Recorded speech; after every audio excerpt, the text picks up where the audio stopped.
Oi, gente, tudo bem? Bom, eu sou a Fernanda, psicóloga da Itera, né? E eu vim aqui conversar com vocês hoje sobre uma questão que eu percebi essa semana, sobre toda essa repercussão que aconteceu com o vídeo do Felca nas redes sociais, né? Apareceu a palavra adultização, eu também não estava acostumada a usar, eu acho que eu nunca tinha ouvido falar, mas na verdade entra em acordo com muita coisa que eu falo no Instagram da Itera, né? Então eu queria explicar um pouquinho para vocês, porque eu notei uma certa confusão das pessoas.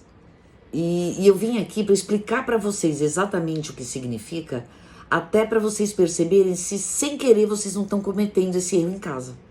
São várias situações comuns onde a gente aplica a adultização sem perceber. Bom, com as pessoas que eu tenho conversado, que são mães e pais conscientes, o que eles deram a entender? Que eles tomam super conta dos filhos, o que eu acredito, né? E que isso não acontece com eles, porque eles se preocupam muito, eles não deixam dormir na casa de outras pessoas, eles mesmos não fazem isso, de adultizar a criança, e que eles estão protegendo os filhos deles dessa ameaça, né? Bom, vamos ver. A primeira coisa, adultização não é somente de cunho sexual ou físico, de você colocar uma roupa curta na sua filha, de você expor o corpo do seu filho na internet, não é só sobre isso. Eu vou ler para vocês o significado dessa palavra na íntegra para a gente começar a conversa, tá bom?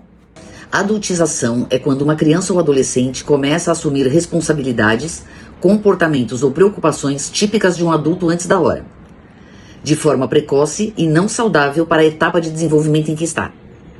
Isso pode acontecer de várias formas, como por exemplo, responsabilidade excessiva, cuidar de irmãos, administrar a casa ou resolver problemas familiares que deveriam ser de um adulto. Só aí já é muito fácil a gente ter cometido sem perceber. Você pede pro seu filho mais velho cuidar do mais novo enquanto você está terminando o almoço. E aí esse filho se distrai, o mais velho se distrai e o mais novo cai e se machuca. Você fica nervosa na hora, você fala, nossa, olha o que você fez, como que você deixou isso acontecer? E isso é uma espécie de adultização. Por quê? Porque você está colocando a responsabilidade no seu filho mais velho, que não é dele. Ele não é capaz, ele é uma criança, ele não é capaz de cuidar de outra pessoa. Vocês entendem onde que mora o perigo? Tá? Vamos ver.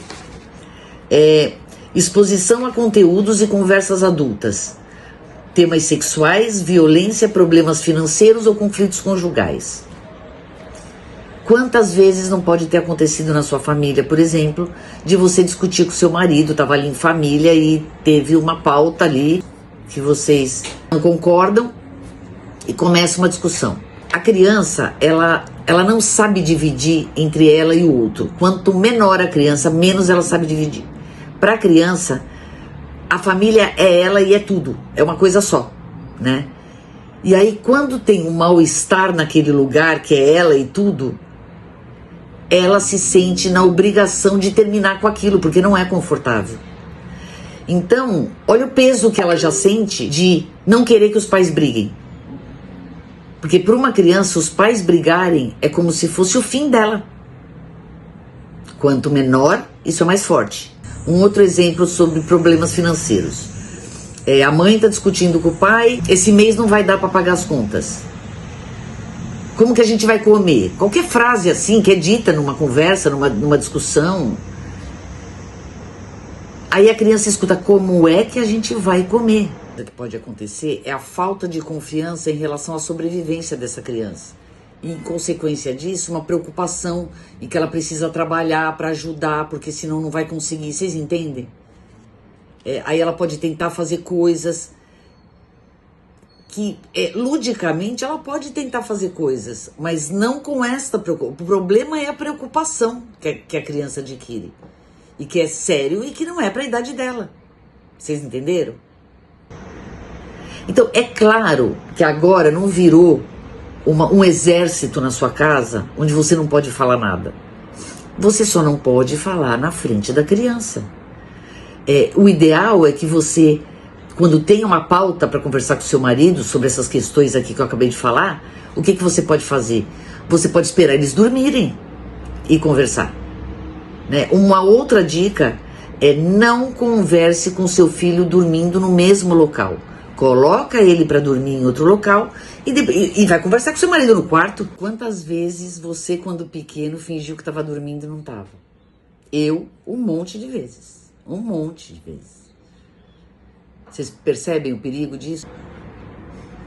É bom porque até isso evita que, quando você tá irritada, nervosa e a discussão tá escalando, de não dá para conversar agora, né? Percebeu, tá brava naquela hora, percebeu que precisa conversar com ele sobre esse assunto, vocês estão discordando, ó, vamos fazer o seguinte, vamos conversar mais tarde sobre isso. Já é um tempo para poeira baixar, para você sair da irritação e conversar com mais coerência, mais tranquila, né? Então vocês percebem quantas coisas no dia a dia podem acabar acarretando nisso, de você estar adultizando o seu filho? Outro exemplo. Expectativas emocionais desproporcionais. Esperar que a criança seja madura demais, não chore, entenda situações complexas ou dê apoio emocional ao adulto. E isso acontece muito quando os pais se separam. Tá? Para te dar um exemplo aqui, quando os pais se separam. A criança vê que a mãe tá triste, tá chorando, ela quer fazer tudo para aquela mãe não ficar triste. Então é papel da mãe colocar a criança no lugar de criança. Tentar se controlar quando está na frente da criança e chorar com uma amiga quando a criança não estiver perto, mas não dar este peso para a criança. O que acontece na cabecinha dela? Ela quer resolver o problema, a pessoa que ela mais ama está triste, então ela se sente responsável por deixar aquela pessoa melhor e ela não sabe o que fazer, ela não tem ferramenta para fazer isso. Não foi ela que se separou, ela não sabe o que isso significa. Então ela vai ficar preocupada tentando fazer coisas para que aquela mãe fique melhor. Seria mentir para a criança, não falar para ela que você está triste? Seria, faça isso então. Não seria mentir, seria não colocar ela numa situação onde ela vai se estressar. É demais para ela isso, entendem? Bom, e por que isso é um problema, né? A adultização pode gerar ansiedade, estresse, baixa autoestima e até comprometer o desenvolvimento emocional, porque a criança pula fases importantes para a formação de sua identidade e segurança. Gera ansiedade. O que é ansiedade? É a preocupação em tentar evitar uma situação ruim. Isso causa um estresse. E por que causa autoestima baixa? Porque a criança não consegue resolver isso, então ela se sente impotente. Vocês entendem a sequência de coisas que vai acontecendo? E aí ela não se sente capaz. E isso vai sendo marcado. Dia após dia, situação após situação, vai sendo cristalizado nela essa incompetência em lidar com situações que ela nem deveria estar lidando, na verdade. Né?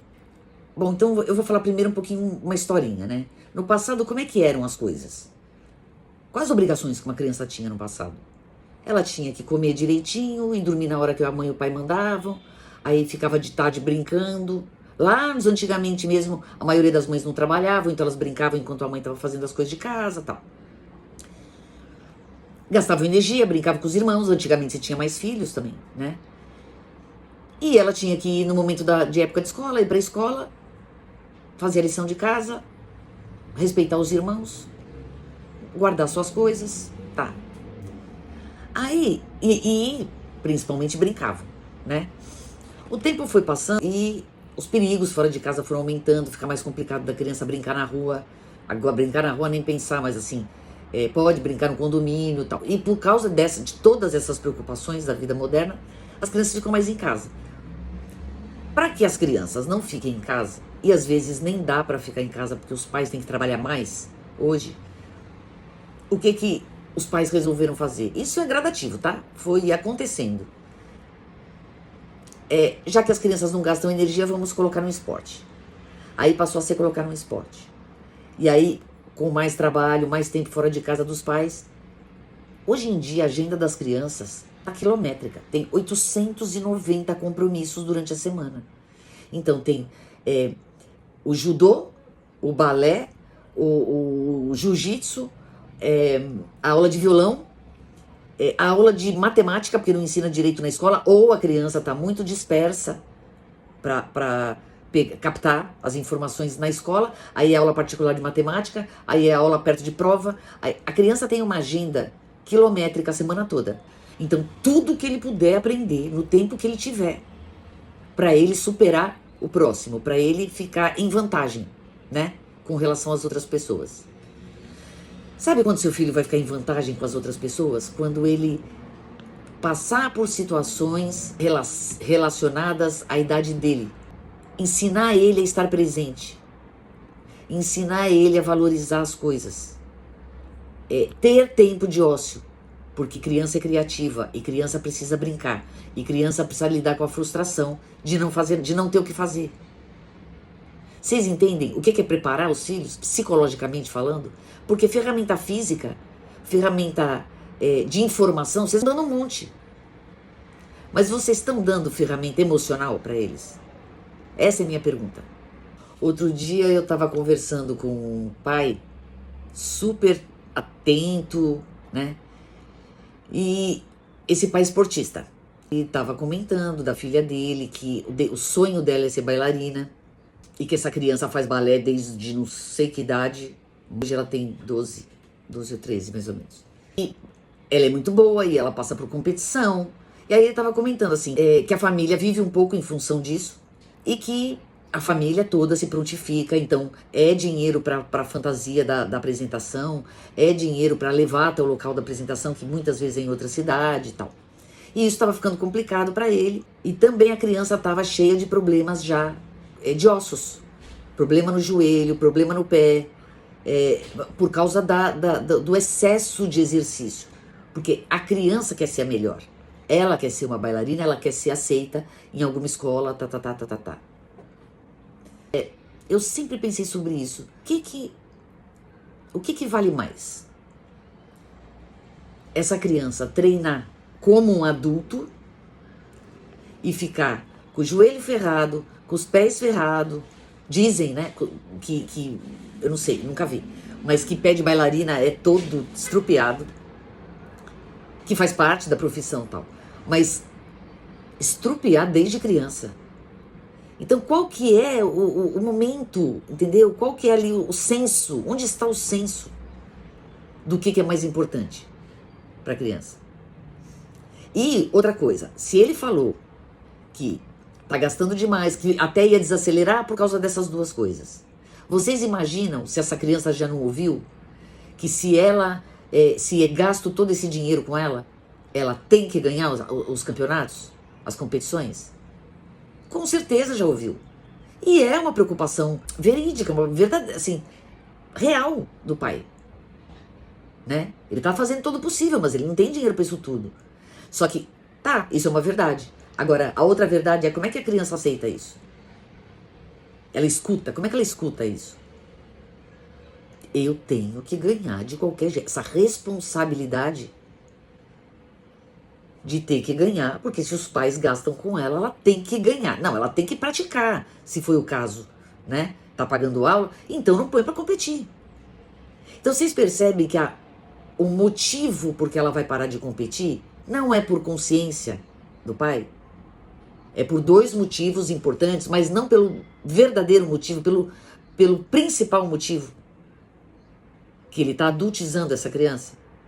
E teve um agravante nessa conversa, que os pais, ele comentou que eles vivem falando para ela que se ela quer ser uma profissional, então que ela tem que tomar conta do corpo, que ela não pode ter uma bailarina, um corpo de bailarina, não tem um pingo de gordura se ela quiser se sobressair, que ela tem que prestar atenção nisso. Então, assim, veja se isso não é adultização.